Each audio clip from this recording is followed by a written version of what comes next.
এয়া ৰাতিপুৱা 5 বজাত আৰু এক্সাইটেড হৈ একদম পুৱাই সাৰ পাইছোঁ। ক'ৰবালৈ যাব লগা থাকিলে যে ৰাতিপুৱাই সাৰ পায় তেনেকুৱা। আৰু পুৱাই পুৱাই উঠিয়ে মোৰ লগত হ'ল দুৰ্ঘটনাটো কি হ'ল দেখিব। এক্সাইটেড হোৱাৰ কাৰণটো হ'ল আজি জুবিন দাৰ ৰৈ ৰৈ বিনালেখন চাবলৈ যাম। ৰঙিয়া হলত গৈছোঁ আৰু ছেকেণ্ড শ্ব' প্ৰথম দিনা টিকট নাপালোঁ। টিকট নোপোৱাৰ ৰিজন সকলোৱে জানে, কিবাকৈ ভাগ্যক্ৰমে ছেকেণ্ড শ্ব'টোৰ টিকটটো পালোঁ। আৰু এয়া দেখিছেনে ৰাতিপুৱাই উঠিয়ে এনেকুৱা পৰিলোঁ। ভাগ্য ভাল হাতত মোৰ ফোনটো নাছিল। বেলেগ দিনা মোৰ ফোনটো হাততে থাকে উঠিলে, কিন্তু আজি লোৱা নাই। বেছি ডাঙৰকৈ যে নহ'ল এক্সিডেণ্টটো, সেয়াই ভাগ্য ভাল। তো এনেকৈ খৰাই গ'লোঁ আৰু ফিল্মখন চাব। নগ'লেও নহয়, জুবিন দাৰ ফিল্ম যাবই লাগিব। ইমান কষ্টকৈ টিকেটটো কাটিছোঁ আৰু অফলাইন টিকেট দি আছে আজি, মানে 9 তাৰিখৰ টিকেট আজি অফলাইন দি আছে। আৰু দেখিছে হাউচফুল একদম 6 নৱেম্বৰলৈকে। 6 নৱেম্বৰৰ পিছতহে টিকেট। কেনেকৈ দৌৰিছোঁ দেখিছেনে? অলৰেডি মই 5 মিনিট লেটে।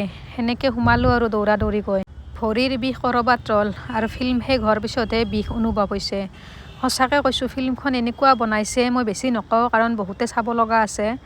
মানে মই ভাবিছিলোঁ নাকান্দোঁ, কিন্তু এনেকুৱা মানে কান্দোন ওলাল লাষ্ট চিনত, নিজক ৰখাব নোৱাৰিলোঁ। আৰু ল'ৰাবিলাকে বোলে নাকান্দে, ল'ৰাবিলাকে ভাঙি পৰিছে। এনেকৈ মানে চিঞৰি কান্দিছে শেষত।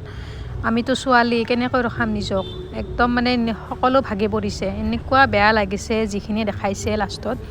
গ'লে সকলোৱে গম পাব। অসমীয়া চিনেমা জগতখন অলপ উঠিছিলহে আৰু ৰৈ গ'ল কিহৰ কাৰণে? জুবিন দাই উঠাইছিল। বহু বছৰে অসমীয়া চিনেমা নাছিলে একোৱে। অসমীয়া ইণ্ডাষ্ট্ৰিটো, আমাৰ ফিল্ম ইণ্ডাষ্ট্ৰি মাৰে খাই গৈছিল। কিন্তু অলপ মনত ভাল লাগি আছিল যে আৰু অসমীয়া ফিল্মবিলাক আমি চাব পাম।